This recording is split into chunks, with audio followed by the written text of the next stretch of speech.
It's 5:30, I will call the meeting to order. First, we have the environmental scan. Mr. Mayor. Thank you, Mayor and Council. So a little bit of a departure for those of you that have been involved with our strategic planning process. We've usually taken quite a bit of time, actually during the actual sessions, to present we're calling it an environmental scan. That's the term that our facilitator is using, but it was usually kind of just an overview of the departments. I think what's interesting, not only with the timing here that we're doing it a couple days in advance, it gives you some time to think about it. The other thing that's kind of new with this is we probably more so than any of you can ever remember, we're really leaning into a lot of data. And so you can kind of see that as an ingredient to this environmental scan is, we're going to go over the functions of the department and the staff, but we're really going to try to provide you with some data. And I want to kind of key in that we're not trying to have the council arrive at any decisions or plans tonight, but we really want to give you, the ingredients of a strategic plan. So give you the information, perspectives that you can take and kind of assemble yourself into what you think the vision of the city should be, so that when we get there on Thursday and Friday, you can fully participate in that process. I don't think I just speak for myself, but I know when I've finished those strategic plans in the past, I'm usually a little bit emotionally exhausted. It just feels like a lot. And I'll probably still feel that same way, but I think the way that this new process is being put together will maybe help add some clarity to a finished plan. And so, in addition to the data, you'll get trends and challenges from each of the departments. And so these are the areas that we've separated that into. So in addition to kind of each of the service categories at the end, Aaron, Lynn, and myself, as a part of the process designed by the facilitator, will be reviewing our mission and values for the city. And as you know, we have a mission statement, we don't have a value statement, so that was kind of an assembly of kind of our staff's thoughts. And again, this kind of a placeholder. You'll have an opportunity during the session to kind of make that your own or agree, disagree. But I would take this whole presentation as kind of kindling for a conversation that's going to happen later in the week. And so to kind of begin, happy to welcome Commander Mike Bolin with the Carver County Sheriff's Office. He's joining us tonight to kind of go over this. So I'm going to kind of handle the administration side of the law enforcement piece, and Mike's going to help us kind of go through the data that's been presented within the context of this presentation. So the law enforcement functions are the typical ones that you'd see throughout probably any law enforcement agency throughout the state. And again, if you have questions on clarification, feel free to interrupt me or anybody else as we go through this. Contracted services, just an overview. Most of this stuff you already know. I would say the big pieces, we're considering a transition to a 12-hour patrol model in 2024. And so Mike and I are talking on a pretty regular basis of what that might look like in the city of Carver. And that one of the things that we also get as a kind of a benefit to contracted services through the Sheriff's Office is that area car. Even though we might not have dedicated coverage at a certain time, we are still covered by a deputy at all times of the day. So I'll just turn it over to you, Mike, now to kind of run through these charts. I'll just ask me to move the slide along when sure. We're completed. So what this is this is basically a 5-year look back for the data that we have as it relates to the monthly reports, all kind of cumulative or come together in a 5-year look back with what we have on activities within the city of Carver. The red line there, that is admin, so that one I'll speak to. That's not largely included in what is for the contract for police services. That admin work is liquor license, background checks, gun permits, and different things, but it is included in your monthly activity report when you see that admin piece of things or when you get that information. But what we look at is A's, B's, and non-crim and traffic-related activities. Non-criminal is generally our largest volume of calls for service. That is your day-to-day, your quality of life type calls. That's your disturbances, your suspicious activities, your medicals, your nuisance complaints as it relates to maybe neighbor disputes, things that generally impact the day-to-day quality of life for Carver residents. A's and B's, your thefts, your frauds, things like that. And so Generally, you can see our A's and B's. Carver is a safe community. We don't have a lot of violent person crime in Carver. Property crimes tend to be a lot of times crimes of opportunity, as again with anything, whether it's unlocked vehicles, thefts from vehicles, or what we've seen with increases. COVID really saw increases in fraud-related type calls because of different things, whether it was unemployment fraud or different things like that that drove an increase in some of those calls for service. But largely, you can see kind of slight increase as we've gone on the non-criminal things, or those things that are day-to-day. And in your monthly reports, it should have that breakdown of everything that's included in A, B, non-criminal. If I don't have that with me today, but I can get it for you if you don't have it, or if Brent doesn't have it with the monthly report from last month. Can you give an example of the difference between A and B? I know we look at the reports, but Ask you, I think I ask every single yeah, one here. I can bring it up. Let me give me just a second. Do you have population for that 5-year period? Our city's population, Yes. it's in another slide. Okay. But it's on, I think Aaron has it in another slide. Okay. And just as Mike's going through this, we were just proofing this through the end of the day, so we'll get this sent out to you and also put it on the website, so you can reference a hard or digital copy. Perfect. So, I'm sorry to interrupt. Oh, go ahead. Our A offenses consist of our assaults, frauds, property damage complaints, sex crimes, criminal sexual conduct, or other things like that. B offenses, miscellaneous criminal, trespassing type things. so A is technically the more violent, right? Maybe the more violent. A can be more serious in nature, depending on what it is. You can get the entire list and the entire breakdown, but generally they tend to be your higher level of offenses. Okay. And the non-crims, again, that's anything from, alarms, animal complaints, domestic. So we code those separately. We have domestic disturbance, or it's coded as a domestic. And then if it's an assault-based domestic where an arrest is made, then that gets coded under an assault. So that's where that kind of comes in. When you see domestic, you see it's more disturbance or info only in nature, as opposed to if there's an assault, then that's when you know that an arrest has been made. At least it relates to domestic. Open doors, suspicious activities, mental health, medicals, large volume of calls that way. So again, this is a 5-year look back on the day a week and hourly breakdown. So you can see for our non-crim or the day-to-day type things, somewhat fairly consistent on where activity lies. And we'll get into hours a little bit more in a couple of next slides. Move on that way. So this is some traffic data. Property damage accidents, motor vehicle for this year obviously is relatively low. Driving complaints, those can be anything or a lot. Maybe perhaps we get that on JCP or 212 or things that come through the city of Carver, or maybe originally initiate within city limits. Traffic miscellaneous can be anything, your parking violations, winter parking infractions, things like that. And it's kind of that's all right. We can go to the next one.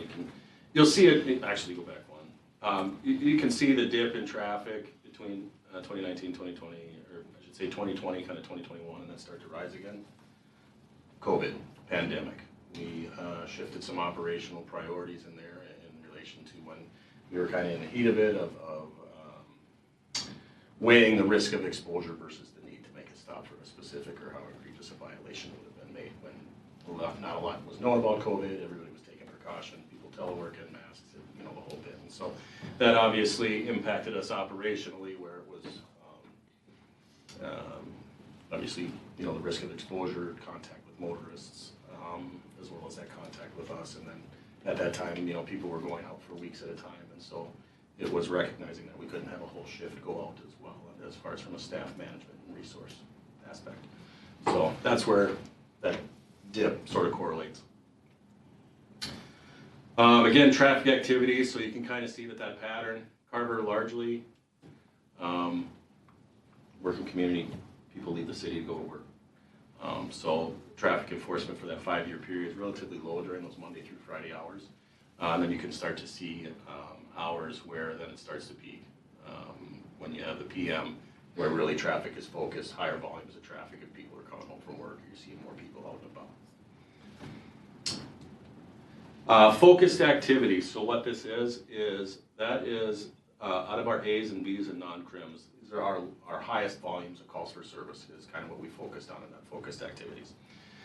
So the reason I brought that is largely we look at medicals, non-crim, suspicious activities, alarms or what have you, that is a large volume or the larger volume of the calls for service on what we see within the city of Carver.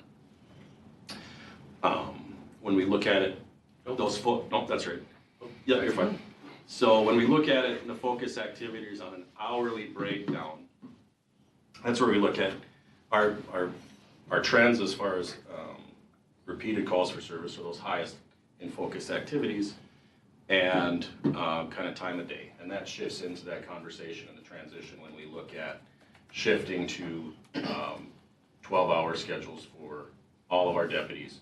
One strategy behind that is it helps for the sheriff's office. We increase our average on-duty personnel, and then from shift management standpoint.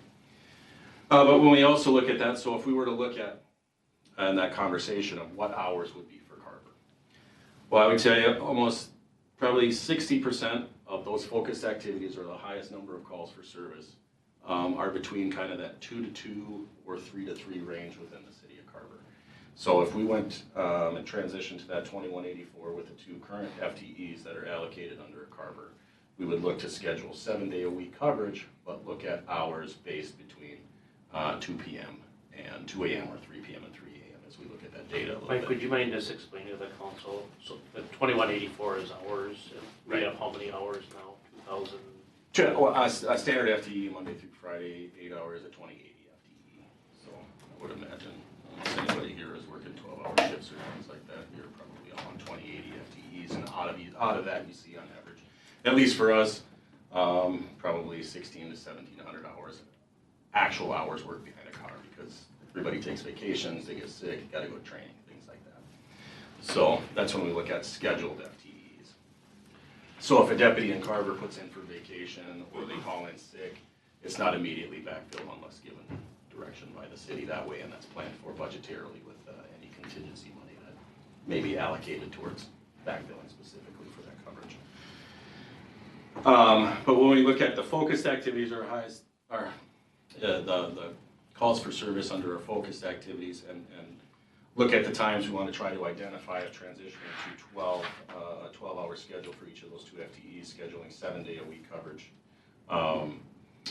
We would look at to identify those times again, because about 60% of the focused activities are occurring during that time range, 2 p.m. to 2 a.m., but also correlates with some of those things that are identified in the city of work plan when we look at that downtown presence into the evening and social establishment hours, as well as proactive patrol of parks within the city or different things downtown to curb property damage, vandalism, what have you.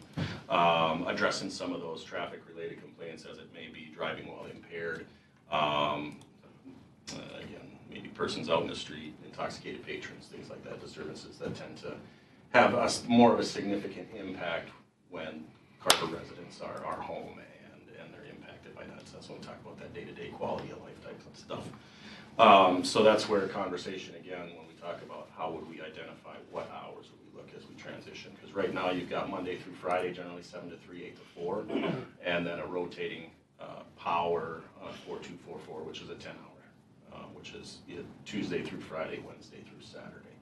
And so you have gaps in coverage every other weekend, Saturdays, Sundays, Mondays, and some Tuesdays as well, kind of mirroring that way. So at a minimum, what we would look at is increase our average on-duty personnel, or at least spread that out to 7-day-a-week coverage, but recognizing that we're targeting hours with some of those things that are identified within the city work plan, as well as when those focused activities are our largest volume of that work is occurring as well, trying to allocate what resources are there to when that work is occurring.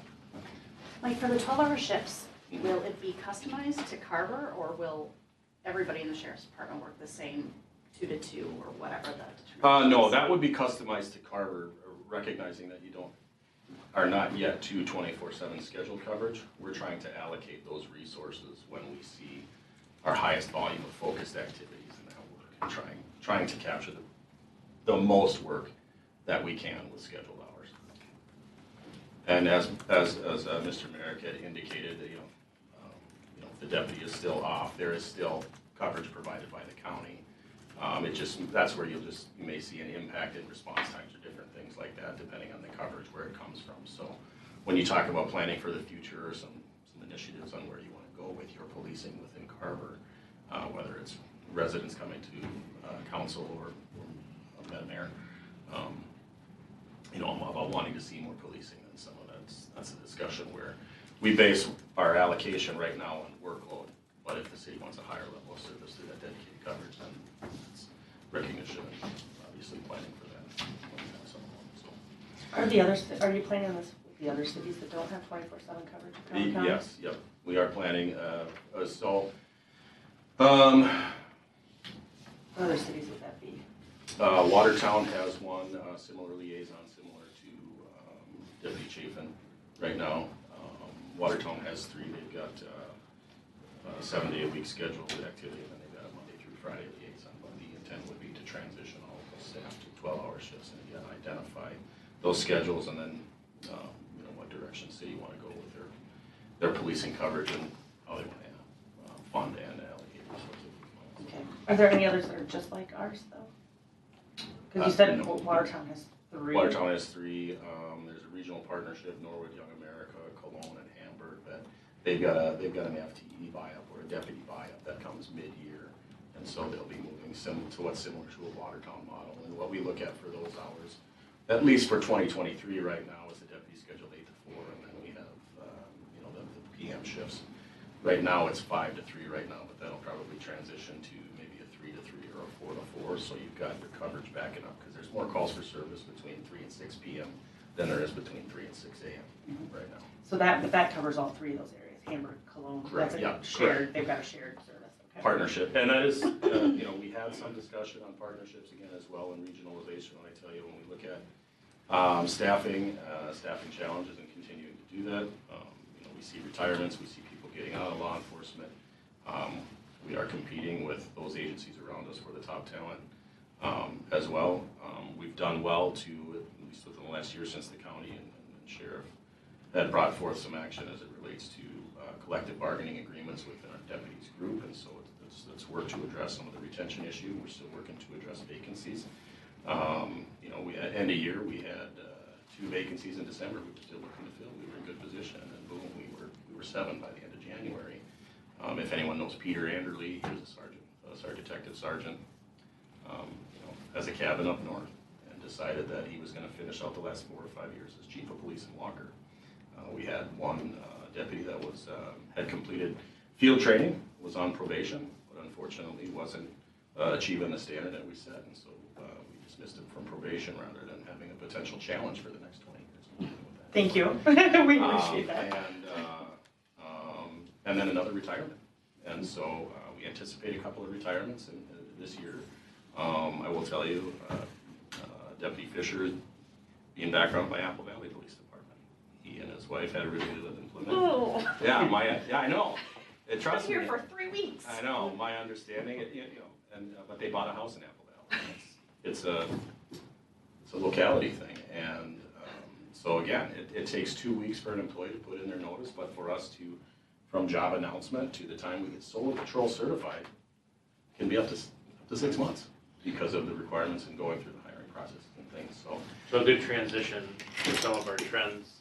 Right. Competitive market for law enforcement professionals, smaller hiring pools, leads to increased salaries. And one of the things that, a lot of these are probably self-evident, but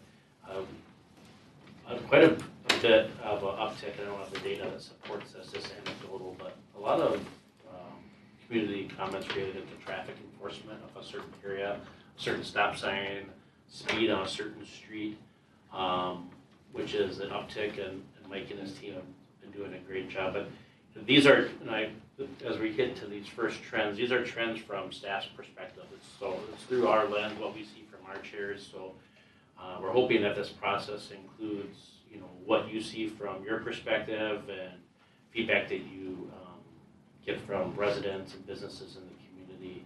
It's not intended to be exclusive, but kind of what we see from our chairs. And then moving on to challenges, something that Mike and I have discussed, but a long-term outlook, 5 to 10 years to determine law enforcement staffing goals. And not to just to maybe use population, but to use maybe more complex methodology to look at how and to what level the community wants law enforcement coverage and what that means, because there's that balance between law enforcement and then community policing and engagement and what you want that to be. Kind of hit on one of our ongoing challenges is that ongoing rotation of dedicated deputies serving, whether it's the evening deputy or every 2 to 3 years we'll have a rotation. The lack of dedicated 24/7 coverage balanced with growing budget demands. Victoria, I think, is pretty close to a 24/7 dedicated. They have 4 deputies in their current policing contract, which allows that to be scheduled 24/7 with those shifts 6 p.m. to 6 a.m., 6 a.m. to 6 p.m. Right now they have 1 on-field FTE, so they have 3 of the 4.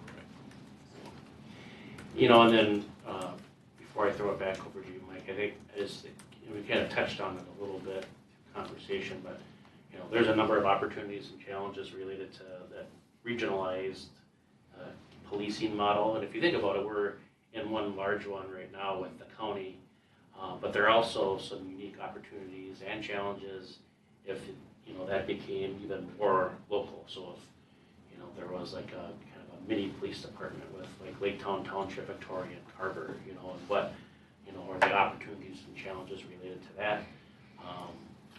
But as the market for law enforcement professionals kind of dwindles, and you look at the needs as a growing community, a conversation that probably needs to be had at some point, and one that the council may want to start thinking about and talking about. Mike, do you have anything to add on it, either that or any one of these challenges? No, I think that's good. I think that's kind of the only thing that I would say from my perspective is maybe I know it's a long-term outlook where you want to be in 5 to 10 years, but I think as you continue to grow as a community, and what level of policing do you want? With that dedicated coverage, are we looking more of what's in the next 2 to 3 years, and where we're going with some things that way, and whether that looks like in 5 to 10, maybe you want a number of deputies and solely for Carver, but in the next 2 to 3, do you manage that in the interim until budget strategies are in place, or different things where you do partner with perhaps the city of Victoria was a partner, or Cologne, as an example, something like that, where becoming partners in that sense helps increase the amount of coverage that can be in Carver without knowing that the south car is coming from Zebra Avenue or something like that. So. Any additional questions before we move on to administration? All right. Thanks for joining us, Mike. Appreciate your time. Thank you. Thank you.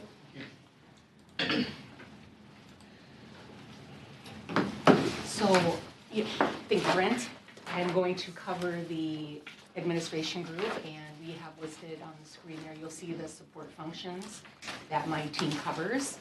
And some of those will probably sound more familiar to you than others, but we'll go through some of those with some data. And my organization, myself, I am the city clerk, and we have Brenda Good, who has a dual role. She's the deputy clerk, and she's also the support services manager. And the other individual in our team is Natalie Meyer, who is the administrative assistant in our team. So as you noticed on the first slide, one of the items there has to do with phone calls. And as you might imagine, we do get various different types of phone calls here at the city. We do have our phone system through Carver County, and we are very limited in the amount of data that we can get. But I thought it was interesting to get a little snapshot of the number of calls that we get. So I have a 3-week span there, and you can just see a couple of interesting things.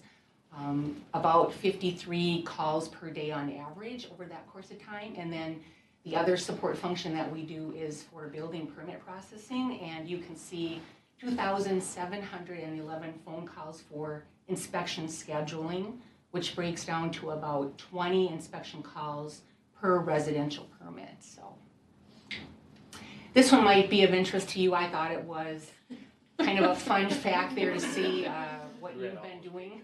Wow. This is over. This is for the calendar year of 2022. I just went through and counted the number of pages in the packet. It doesn't include all the hours it's taken to put all of this together or for all of you to read that, but it's just the number of pages. Also the number of minutes, the number of pages for minutes, 226 pages, and how many hours have you been sitting in meetings, 48.25, so. But who's counting?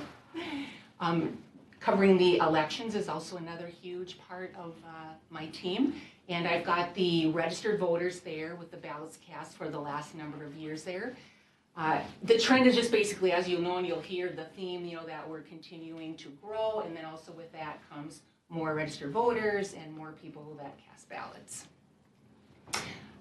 With regard to facility rentals, if you remember in the council packet, you will see the monthly rentals. I thought it was interesting to pull together just a couple of years total rentals, 652 for that 3-year period, and then broken down by the facility itself and the number of rentals there. Also, with regard to IT support, we use a company called Marco. Some of you are probably familiar and have used them when you couldn't get into email or something like that.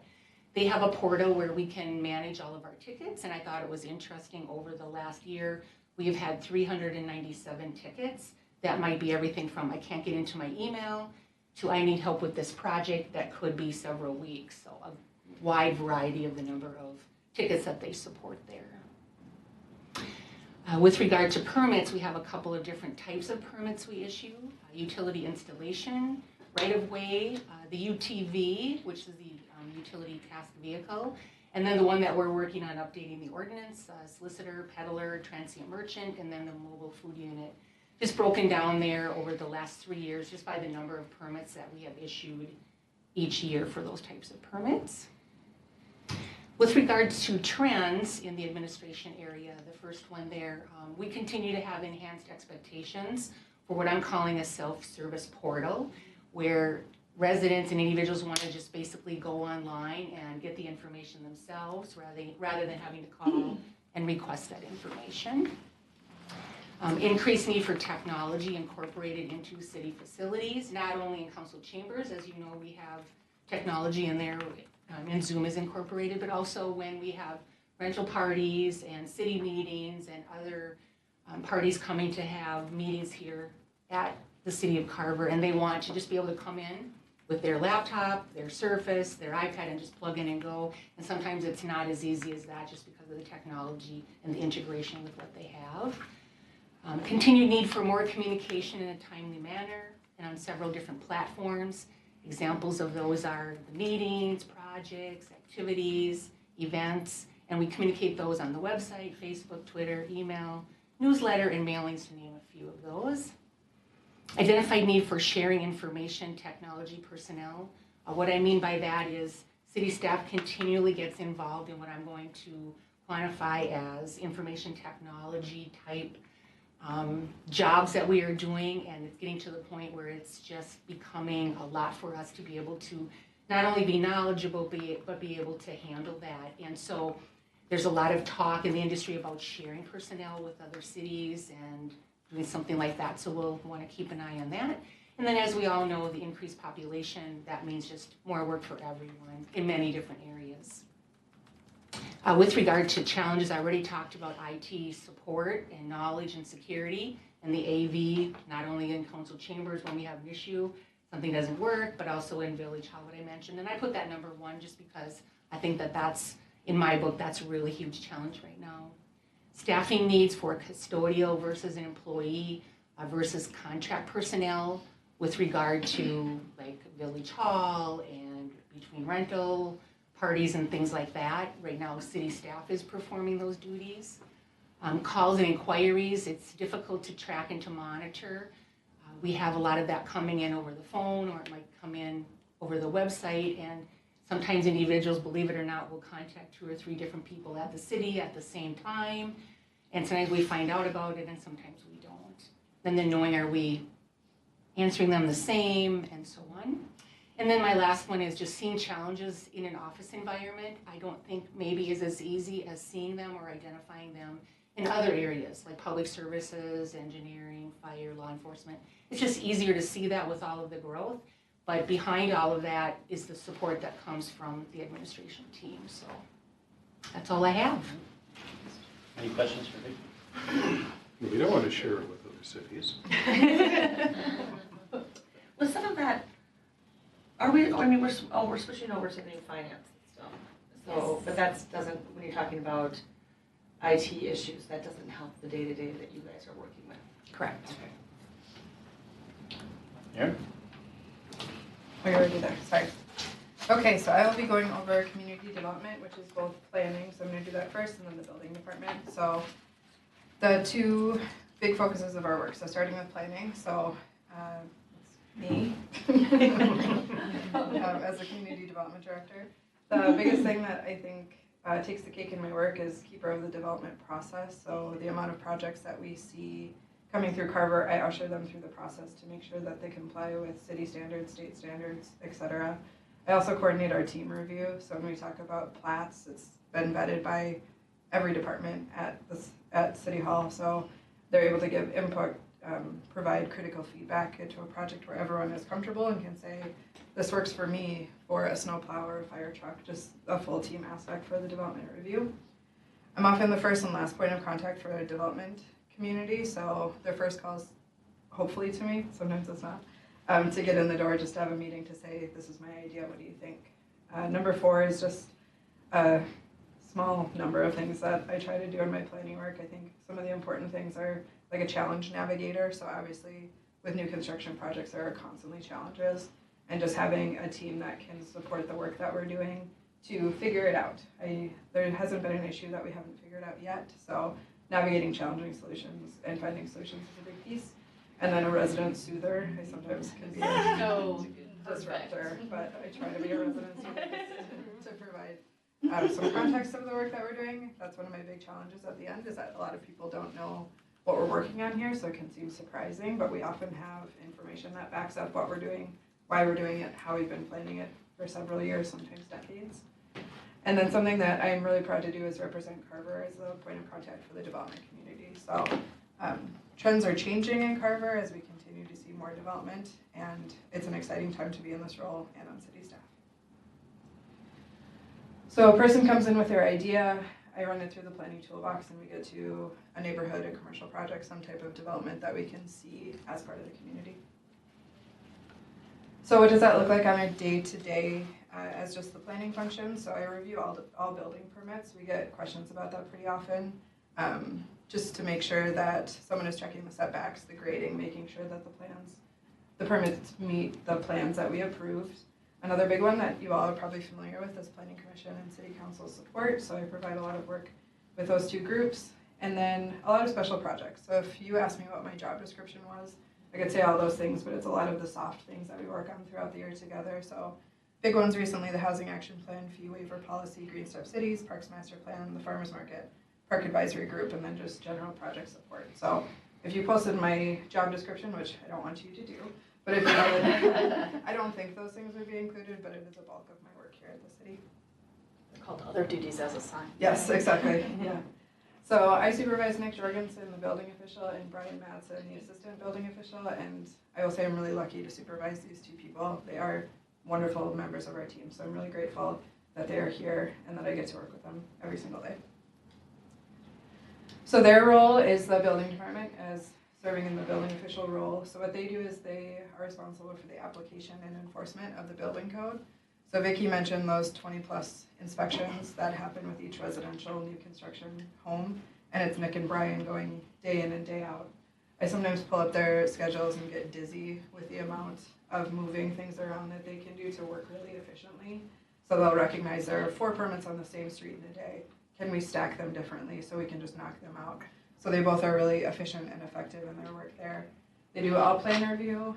They answer so many questions. If you are ever in City Hall and over here, Brian or Nick on a phone call, your interest is piqued because you're like, what are they talking about? Just, I think a lot of people think city function, building official, I'll ask them a lot of questions. They also have a really important role in relationship building. So we have really strong relationships with contractors in town, which I think helps us have clean job sites, and we can figure out problems when they happen. And I think a lot of that speaks to Nick and Brian's commitment to relationship building in the community. So some data, the Community Development Department does the Planning Commission meeting, so we had 8 in 2022. We also had the longest meeting in 2022, which was over 3 hours as a public hearing, which I think all of you could guess what it is. Yeah. We processed 2 preliminary plats, 4 final plats. We created 156 new lots through the planning process. We added almost 24,000 square feet of new commercial, so that's Next Steps Learning Center and Izzy's Pizza. We worked on one park, which is Ironwood, which we're really excited to hopefully have open in June. We upgraded to a Step 2 Green Step City, which was exciting. We worked on projects like the Housing Action Plan, the Fee Waiver Program. We saw 109 new construction home permits this year, in 2022, so this past year. So largely it was driven by Timber Creek. We saw a lot of townhomes, which you'll see in some of the data. We also saw 1,023 new permits. So that's the 109 new homes, but also if someone wants to finish their basement, get a new water heater, get a new roof. So Nick and Brian reviewed over 1,000 permits in 2022. Like Vicki mentioned, 2,700 inspections. So just think about leaving the office 2,700 times in a year to go and do an inspection, ranging from an hour for framing to 5 minutes if you're doing a drive-by for roofing or siding. And then something that I thought was interesting and fun, at our last strategic planning initiative, we talked a lot about the plug-in hybrid electric vehicle, or we call it the FEV. So that project started there. We were able to purchase that vehicle, and in 2022, we only put 47.2 gallons of gas in the FEV. So Was that for a full year? it was. So that's less than a gallon a week. Correct, yes. And they're going out on 2,700 inspections, Right. so they're in and out of Yeah. that vehicle a lot. But we largely were able to operate on just the electric charging overnight, which was really exciting. Nice. So thinking about that work that we're doing, I think we all are familiar with some of the new challenges and trends that we're about to see. And one of them is, where does development go from here? So Carver is changing, our market is changing, and we're being tasked with figuring out what that looks like next. So we have the 2 growth areas, north and south. So north is obviously a higher mix of different types of users, commercial, industrial, and housing, where south is primarily single family. We are going to have some new information for the city council that we're starting to hear a lot more interest about the north area, north of 212, which we hadn't thought about really until pretty recently. We were hearing a lot about south. We have a dedicated developer in that area, but now north is starting to feel pretty real too. So just trying to balance what both areas look like, what our future looks like, what we can take on for capacity.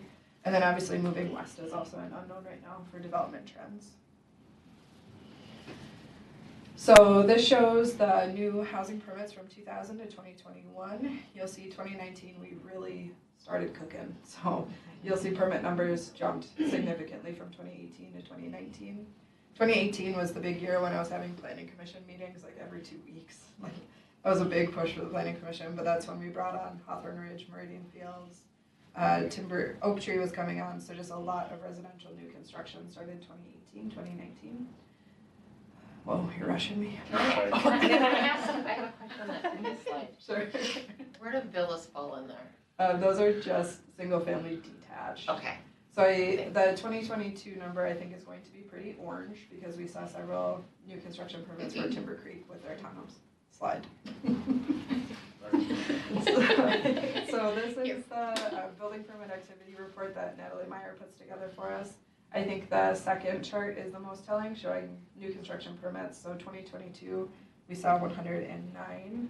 2023 is off to a little bit slower of a start. I think we're at 7 for the year. But as I walked into this room, I pulled up BS&A permitting software, and I said to Lynn, like, ooh, we have a lot of permits. And suddenly we have 8 sitting. So I think we are going to see a turn in the market here in the next couple months. So I think permits are really going to start taking off for 2023 as well. So this goes in your council packets. I think it's really telling of the work that we're doing and just showing the steady growth that Carver has seen, especially over the past 4 to 5 years. Joy, this might speak to what you were looking for some population. So I started in Carver in 2018, and I looked at some of these numbers and they felt a little bit jarring that I couldn't imagine them happening. But now that we are in our big boom of growth years, I'm starting to wonder if these numbers are low. So in 2021, we were at about 5,800, and I am really interested to see what that next number would be, because I think we're going to hit closer to that 2030 number in the next couple of years than we think. So thinking about permit numbers, our average household right now is about 4.3 3.4 people per household. So if you take 109 times 3, it's 300 new people each year. So that number is just going to continue to tick higher and higher, and I think it's going to happen pretty quickly in the next decade. This chart I think is fascinating. I'm thinking about the people who live in Carver. So you'll see we have a large cohort that I would say are middle age with children. So looking at Excuse me. you like 49 is middle age? No, of course not. It's in the middle of the chart. I'm just kidding. But in a couple slides, we'll talk a little bit about ethnicity and income in Carver. So I would say we have a large population of highly educated, pretty wealthy people that are choosing to raise their family in Carver. So I think Carver Elementary spurred a lot of that development, but I think it's going to continue to happen. I think that those two cohorts are going to continue to grow with new construction. So ethnicity in Carver, you'll see largely it's a homogeneous community of white people, but I think that these tides are also turning. If you venture into any of the new neighborhoods, you start to see people that look different than you and sound different than you. So I think in a couple of years, this chart is going to drastically look different, and that might reflect the services that we need to provide. Do we need to offer things in different languages? Is there some type of translation service that would give us effective service? So again, a chart that I think we all probably knew, but I think will be changing in coming years. That's based off of the 2020 census. Correct. Housing type in Carver, I think we, again, all know that it's largely single family. So the blue is single family, green is townhome, and then orange is multifamily. So again, Timber Creek isn't hitting here. And then knowing that the CDA is getting closer and closer to their newest project with 103 additional multifamily units, I think this chart is going to look really different for us again. So I think we'll look back at this last strategic planning at our next one and say like, dang, look at everything we've done in those couple of years. But I think some data is going to look drastically different this year and as well as next year. Do you also have this by percentages? I mean, I know these are quantities, but it'd be interesting to look at our non-single family percentage I think over I the could figure years. that up.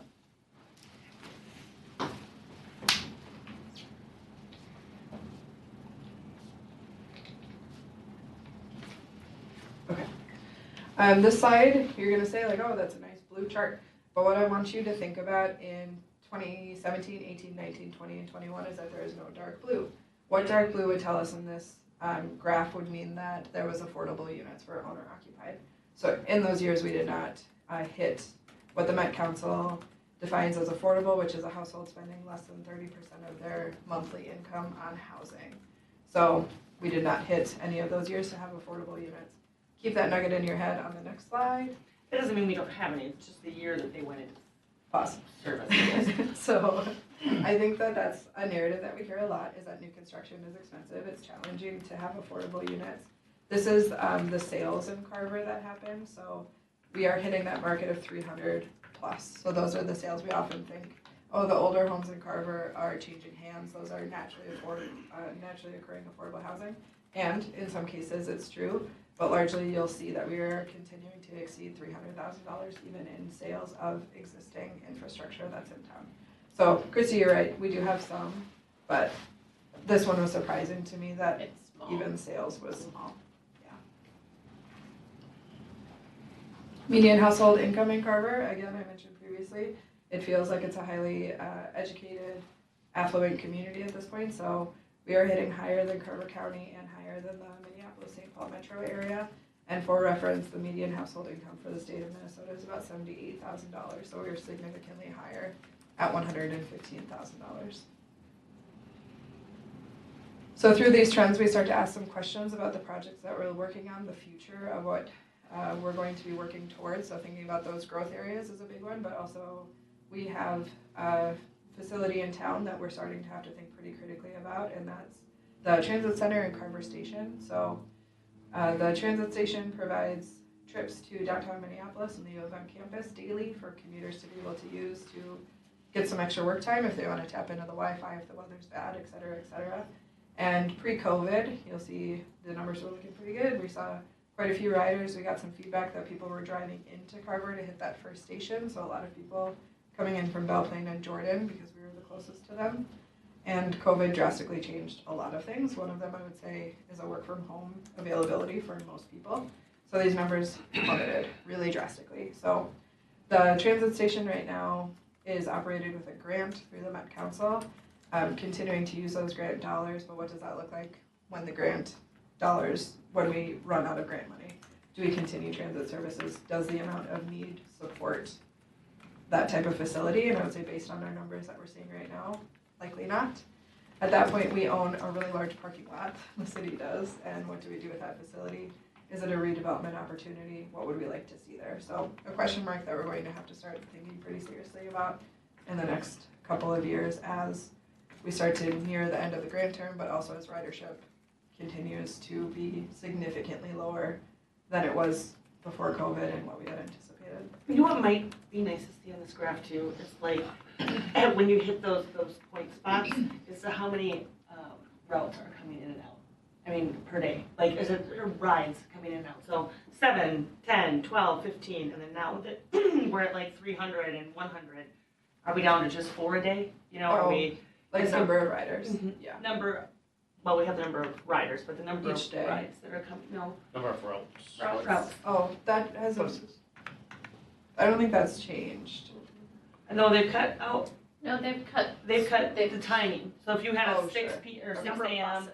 and a The 7 number, a.m. yeah. and an 8 a.m. Bus That's the routes. number of buses. Bus routes per day. Do you think we have that information? You can get that from I'm sure you can get Okay. an email. I think that would just be interesting to see Just at like our ask. highest peak to our lowest, the number we're And this is just bus routes, this is not including Prime. Correct, Lynn has some prime slides in hers. Okay, so some trends that we're seeing department-wide. Our market right now is single family. We're starting to get some sprinkles of commercial, which has been really exciting. For plan review as well as inspection, Nick and Brian are doing a really great job working on projects they haven't seen before, but I also think that gives them some good variety, which is exciting. We're moving towards fully doing permitting online, so BSNA is the software that the Community Development Department has been using. Finance is starting the process to use BSNA, which is exciting. We see high volume in spring, summer, fall. I would say projects are really wild, inspections are heavy. We have a slower winter season and we created to-do lists and suddenly it's spring again and we got nothing done.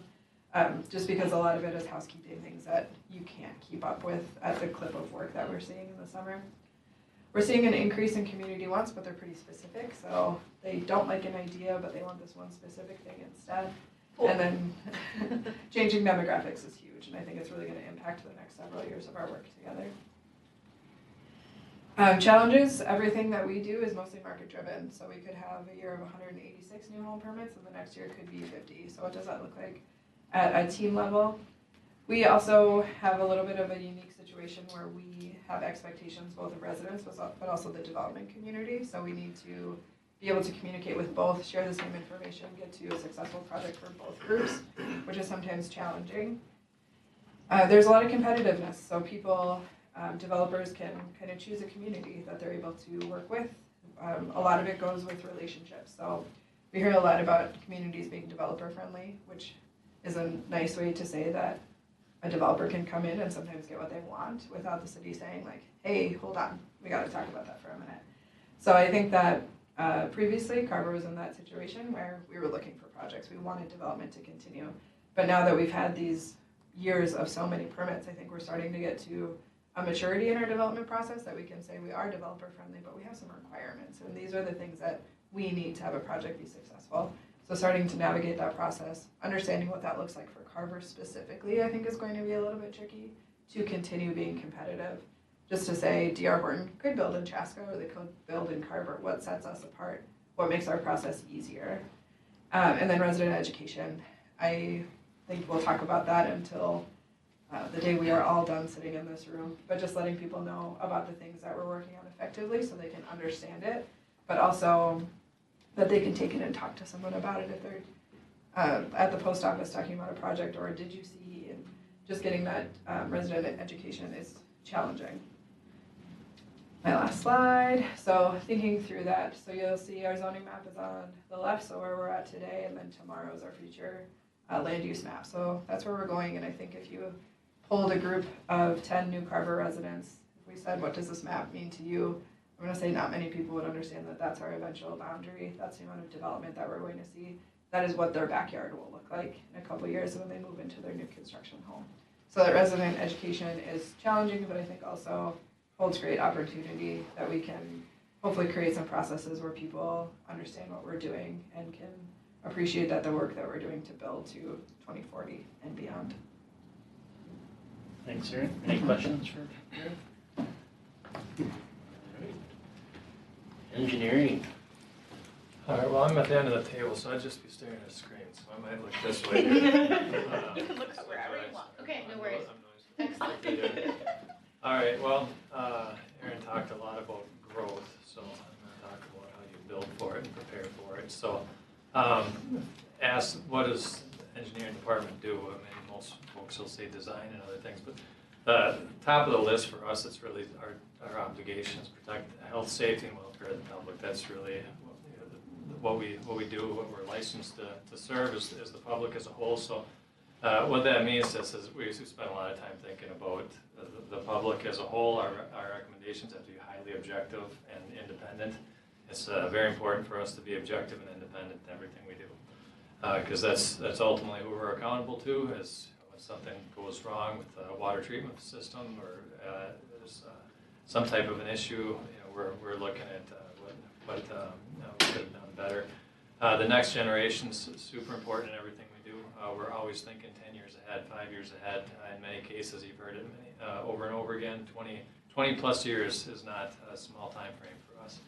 And so for the other side of the design spectrum for us, it's trust is a very big deal. I mean, you need to trust your advisors as far as we're concerned, because most folks will not know if we're doing something wrong. It's just as simple as that. I mean, we're one of the few professions in which you will not know if there's an error for 10 years, 15 years, 20 years.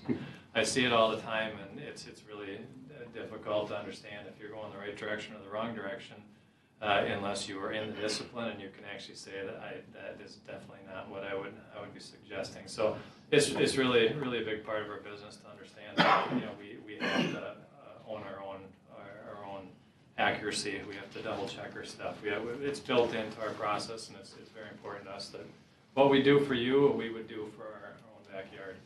And then the other part of our business is engineering. It ties to everything. We're into every different department: finance, planning, and administration, public works. So it's a big part of what we do is to be a team and to work with the team. So how do we operate? It's not a position. City engineer is really not a position in any respect as I see it. It's a department lead in which I'm looking to give you advice from many specialists. There's no one individual that's going to have the answer to all the different types of questions that you're going to have.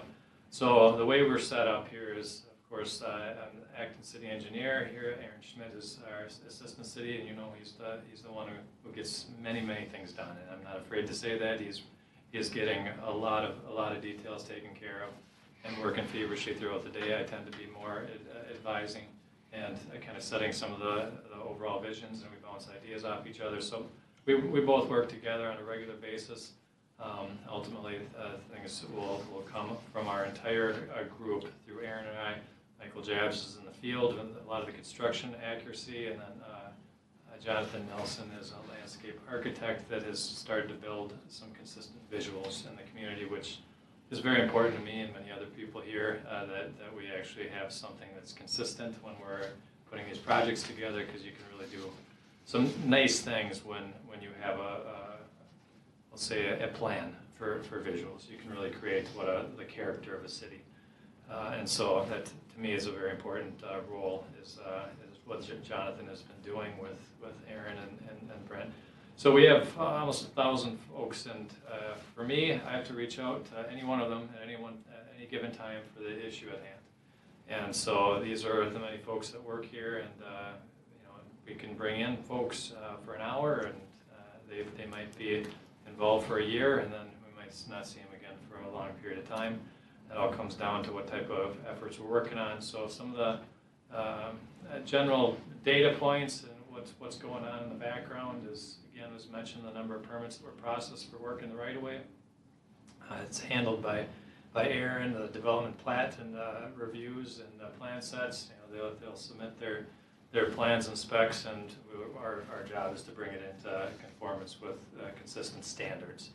And to catch issues which we think would cause problems down the road, because you ultimately will own that infrastructure in time, and their mistakes become your issues down the road. So it's about $7.6 million of value of public improvements that's been associated with approved plans. And then as far as our department, I would have definitely well over 30 folks that have been involved in your efforts over the past couple of years. Again, some of them have been consistent, but we reach out to a lot of different specialists at any given time for certain issues. 12 different disciplines have been involved. Civil engineering is a pretty broad spectrum of professionals, and we might have drainage engineers, we might have water treatment. Those specialties are completely different. So we have to really reach across our spectrum of specialists to hit many of the efforts that you have. We've got $35 million of improvements that have been planned, constructed, or are currently in progress. So the numbers get really big. You've seen our contingencies at 10% are often can get into 7 figures on a project. So the numbers can be very large, which again goes to the significance of making sure that we're coming up with the best recommendations we can come up with, because the numbers can double based on what might be recommended or considered necessary, or they can be halved, and you get the idea. Over $5 million of funding, which is something that we take very seriously. There's a lot of money out there, and we consider it to be part of our job to try to at least find it and advise on available money to cover the types of needs you might have in any given year. It takes a lot of time. It's usually not spontaneous. You have to plan ahead, think to the next 5 years, and think, all right, here's the different funding applications we might be able to hit over the coming years.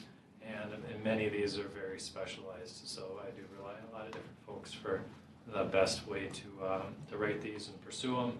Jonathan helped with the parks. We've had folks with the LRP application on 6th Street.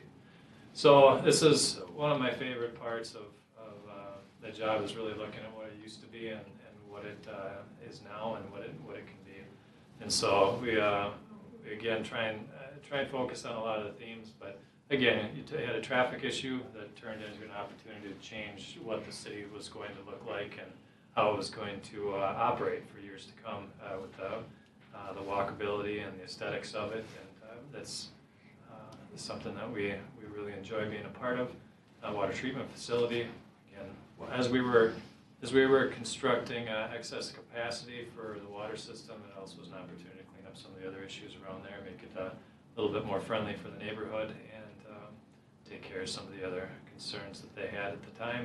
So some of the engineering trends that we've seen, public engagement has been a talking point for decades. It's been the more the better. A constant focus on public engagement, to the point where there was almost a checkpoint of, okay, well, how do you get to the point of delivering a project when you know that not everybody's going to agree, and then there's the backing off and saying, all right, what is that healthy right answer when an individual should not set the tone for the entire public. And so there's a lot of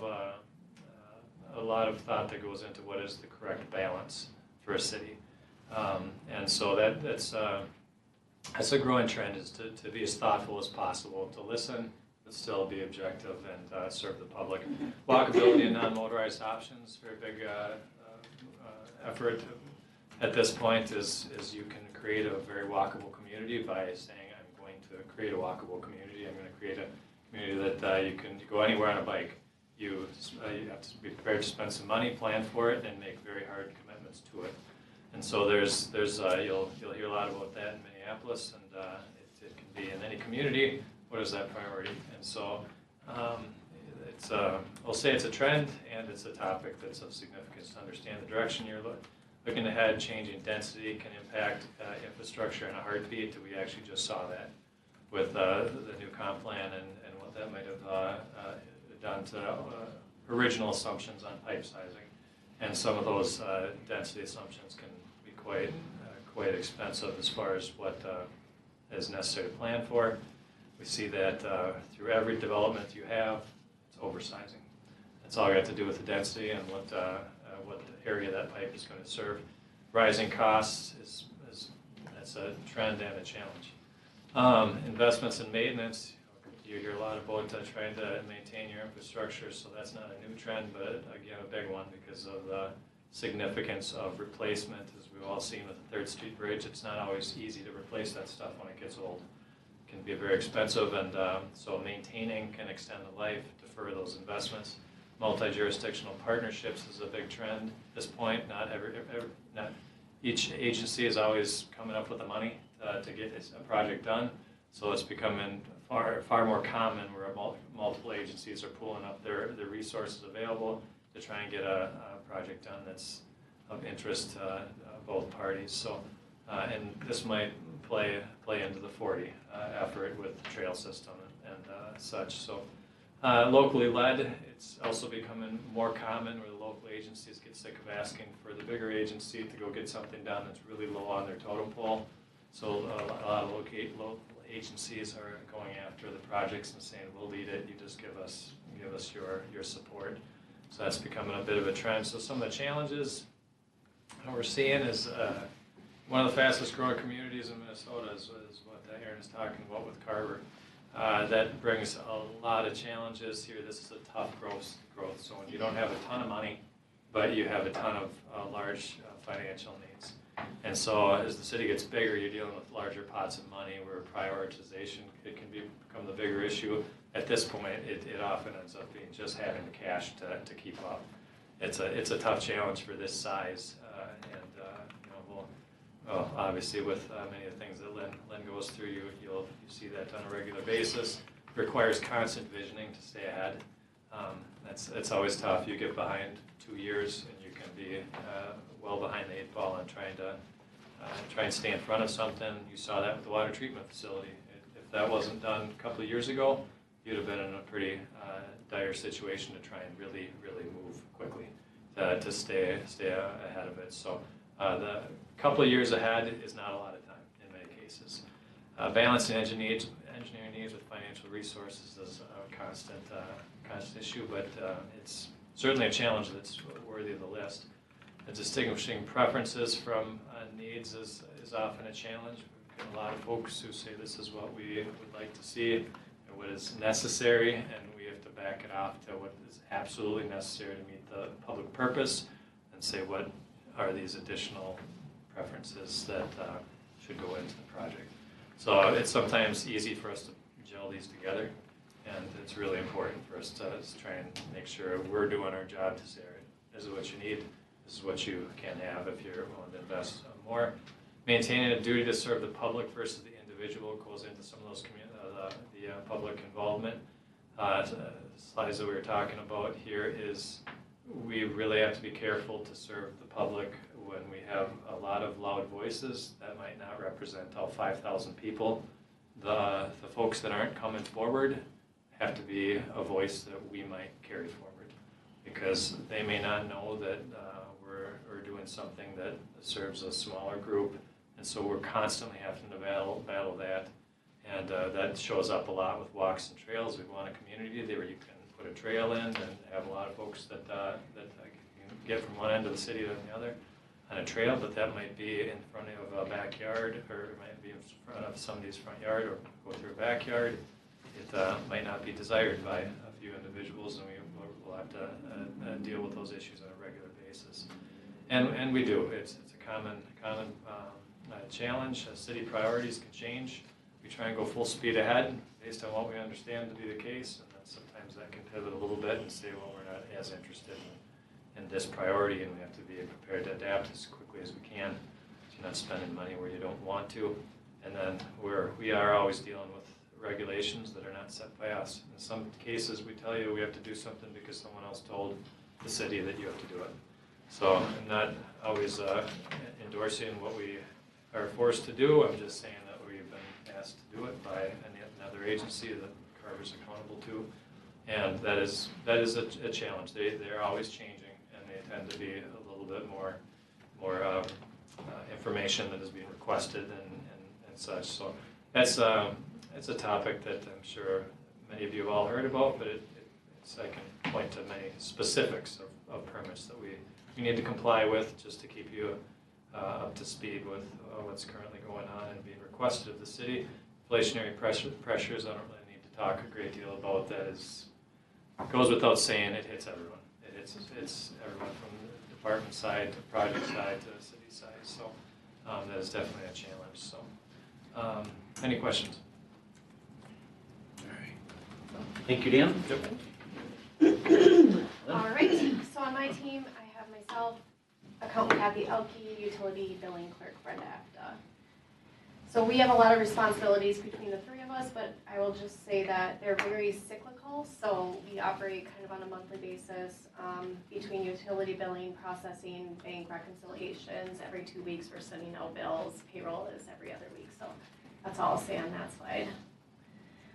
So for utility billing, we processed over 24,000 utility bills last year. We collected over 2.6 million in utility revenues in 2022, and Brenda Afta completed 50 special assessments. So those are requested by closing agents and realtors, if you didn't know what those were. Meaning asking, is there a special assessment on this? Yep, and then she completes like a form. So for finance, we stored over 388 documents in our new like online document management system, which we adore. And then we issued 1,700 payments to vendors in 2022, processed over 1,000 payroll checks, and welcomed myself one new finance director.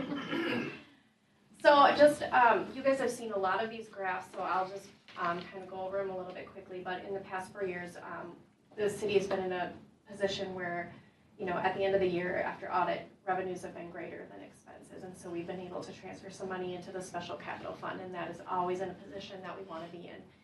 This past year in 2022, you know, we haven't had our audit done yet, but it was a year, you know, with inflation and everything. But this graph just shows that, you know, the blue with the revenues has traditionally been higher than expenses.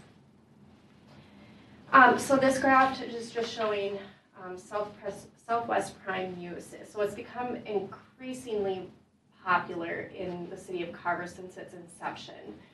In 2022, our total amount spent was $24,720, and we budgeted $15,500. And then I think I reviewed this breakout in one of our work sessions or something, but most of it's local travel, and then it goes up from there to the Edge and airport and so on. So I have a question. Yeah. So are the dollar amounts what the city of Carver has contributed? That's correct. Yes. Thank you. So as the city grows, it's going to be important to determine the level of commitment that the council wants to make to the prime spend on our budget. And so with that, I kind of threw together this slide, this graph, or I guess it's a kind of an estimate. It's just a guess based on trends and what I've seen. So I'm thinking that between 24 and 27, those are going to be the total spend versus what I would think that, you know, the council would budget. And then I'm estimating the population there on the right-hand side and kind of using those numbers in my estimates. It's just a messy thing that I did there, but basically there was a 150% budget increase would be needed between 23 and 27 to fund prime. And as you can see already, just in the first month of this year, the ridership increased 48% from this time last year.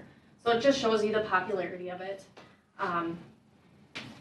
So just to make sure I understand what you did with the numbers here. So you've estimated a population, right? So we're increasing the total spend estimate based upon that. It's based upon a combination of population increase and the past history. And past history of increases in ridership. Yeah. Okay. Yeah, thank you. Does that include any calculation for increase in expense to us? Haven't there been 2 price increases? Right. A little bit, yeah. Okay. So for the city of Carver levy history, this will The graph below just breaks out the general levy, debt levy, and the street levy, which just started in 2022. But as you can see, the overall levy has steadily increased for the most part by an average of 300,000. We had a little bit of a dip there in 21, and then this year also. But as you can see, the overall levy dollars has generally been increasing. Market change by year. This is the change in values of the homes in the city of Carver. As you can see, the amount in 2022, 144 million, that is just the change in the values of the homes. This is not including the new construction. I did not include that amount in this value, so don't have to talk about that twice. And then the city of Carver historic tax rates. You can see that in 2019, we were at 50%, and then we dipped below that in 2020, and then continued to decrease where we are at today. The reason that we're at the 37% has to do with the combination of just the increase in tax capacity and then our lower levy increase of the 6.9%. So, okay, let's go one more slide. This one I encourage you to kind of really dissect at your own leisure. It's kind of fun to look at the different cities in this Carver County. It just kind of nails home that point of every city has its own story, right? So you can't be a Hamburg, you can't be comparing yourself to a Hamburg when you're at 122%, or you can't really compare yourself either to New Germany. You know, every city has its own story. So, but it's just kind of fun to look at this and see where Carver is in comparison to Chaska, or, you know, so. So finance trends, you know, economy, it's hard to forecast revenues, expenses, interest rates. It all affects the budget. It all affects revenues, expenses. It's the city. So that makes it really hard to plan. There's an increased need for detailed financial reporting, which is why we are switching our software and everything. So exciting for that. Residents are preferring online and mobile bill payment options as well as paperless billing. That's for utility billing. Everybody wants to see their history right now. So, and then the complexities of operations make it crucial to have data integration. That's just me being a dork with the IT stuff. We just want all of our modules to talk to each other. You know, so you're not looking up a customer in 3 different places. And then property values continue to increase, obviously, in assessed value. You saw that on the slide. I have a question for you. Yep. So for the third line there, we're talking about the mobile online payments. So Yeah. I live right here, so I just walk my door. Yeah. It's just as easy. But I know if you can go on, you can set up the automatic bill pay. But can you do it? Can they just go on April 11th and decide to do it 1 month, and then do it, you know, May 8th the next one? Right. So the only option we would have for that is currently we use RevTrack, which is kind of an older online payment system. We're switching with our new BSNA transition, so at the end of the summer we'll be with a new online payment. But yes, they would be able to do it with that, where they can just go on and make like a credit card payment. Mm-hmm, mm-hmm. The next month they could come in and make a payment here. Okay. Then they could go on and make another. Yeah. Okay. Yep. Then with it, just a little plug with the new online payment system, you can use PayPal, and it's going to be so much better. And you can look at your history. So more to come on that. Chrissy asked me a question. Oh, cool. Thanks for anticipating. All right. So for finance challenges, although economy, did I put that in there twice? Yeah, probably. Anyway, succession planning, well, it's a challenge, right? So it just makes it hard to plan, or, you know, it makes budgeting hard. And like Erin said earlier, you could just totally bomb your budget. You could totally, and what do you do then? You know, if you're planning for 180 houses one year, 150 houses one year, and then you only build 56, now what do you do? So it's hard. Succession planning for future known retirements. We have at least one of those in the accounting department, so it's exciting, and it's also kind of nerve-wracking. So just knowing what that position looks like, and, you know, what are we going to do with it? Building stable capital equipment reserve for future cash. We don't want to use as much debt, but we're a growing city, and therefore we're going to have some growing pains. So that is a challenge. And maintaining top-notch customer service. with a growing city. Vicky mentioned the same thing. It's hard to see it in an office, but at what point is that breaking point? We're not sure. So, and then continued personnel costs, benefits, and increased benefits. We got to stay competitive. We're how close to the cities, and then that makes it hard to budget as well. So, and then growing demand for transportation services. I showed you those slides with Prime. What's our expectation for the city to fund at what level and for how long? So. Any questions for Lynn? I kind of flew through it. I think we're gonna pick fire department up. Good try. Oh.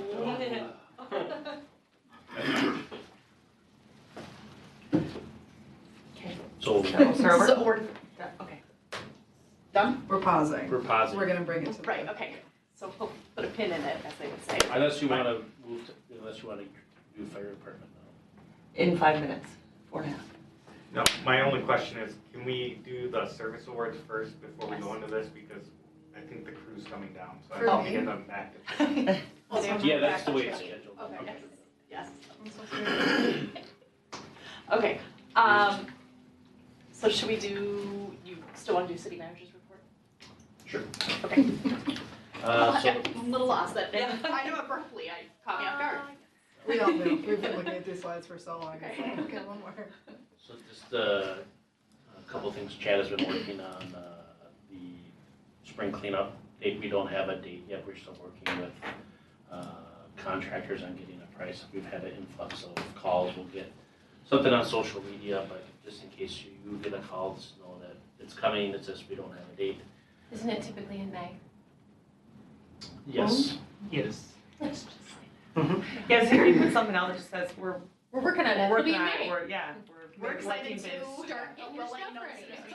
Yeah. We'll have more information. The RFP closes today. Oh, But if it ends up being in June, Well, there's that. So there's that. So like by the end of the week we'll know? Tomorrow, No, don't, we'll have a good idea. okay. RFP closed today.